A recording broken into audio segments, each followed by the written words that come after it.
you see, that is one of the major reasons you've seen us gather to address press now, because they said to be forewarned is to be forearmed. And if you allow what happened in 2023 to repeat itself, it will be to the benefit of APC and Bola Tinubu. And they have already started, quotes me, they have already started sponsoring some so-called obedience who have started clamoring for P2B to independently run. So some of them you see in that obedience as are APC people who are planted there to always be saying P2B come and run, P2B come and run. And they know that if P2B runs outside the coalition, it is to their own credit. And that is why, that is the essence, that is the reason for this now. Now, going to the other one, we are not saying Amechi or anybody or P2B should not run. They are prominent and they are patriotic, they are, fantastic Nigerians. They merit the position. But what we're saying is that about the only reason I feel a political party is formed is to be able to win election. Any political party that is not planning or is not skewing towards winning election is an NGO. It's no longer a political party, but a non-governmental organization. So if you want to win election, remember what APC did in 2015. They gathered all the good, the bad, the ugly, irrespective of where they were coming from. Some of them were from the same zone, some of them were from the same state, with the sole aim of dislodging PDP and Jonathan. They carried out propaganda, they did all manner of evil against Nigeria. That you have seen one of them in the recent time saying that Jonathan was fantastic, he was doing everything, he was doing well, but they were still playing every good thing he was doing down.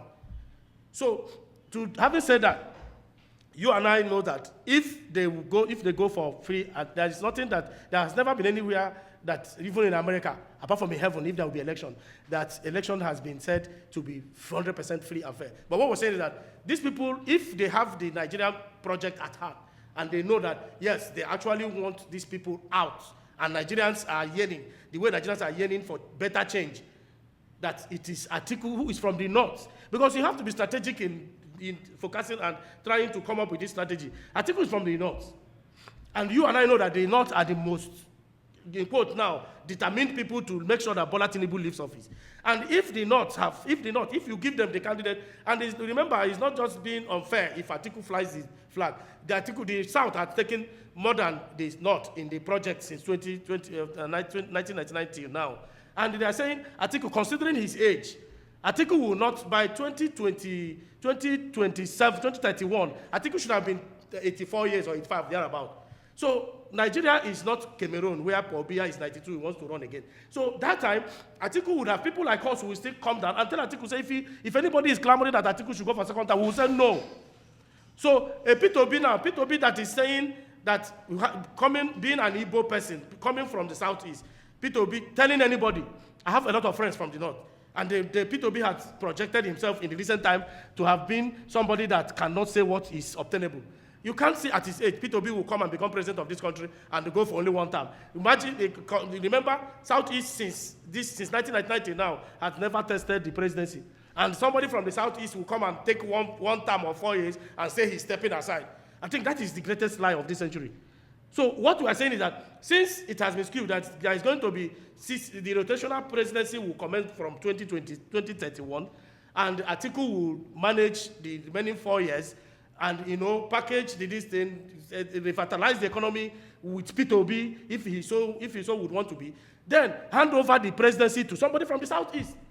I have been a little bit privy to some of those documents, and we know that if Atiku I know will not renege on this arrangement, Atiku will go for one term of 4 years, and the leadership of this country will be transferred to the Southeast for 6 years of one single term.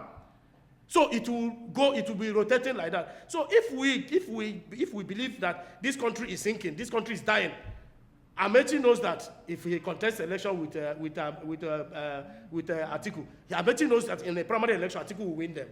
P2B knows that if he goes into primary, forget these emotional shenanigans you see around. These things are not translated when it comes to primaries. Primary elections are done, within the confines of the party guidelines and programs.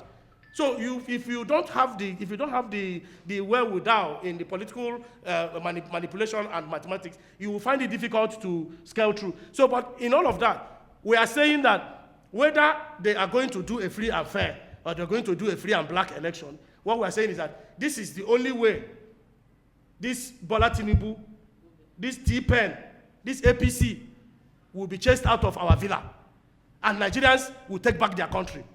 Apart from that, if you want to do free and fair, you want to do a free and fair, Amechi will come and take. Maybe if you want to do free and fair, Bola Tinubu will pump money into the ADC, into the coalition. They have the money to pump in to manipulate the system.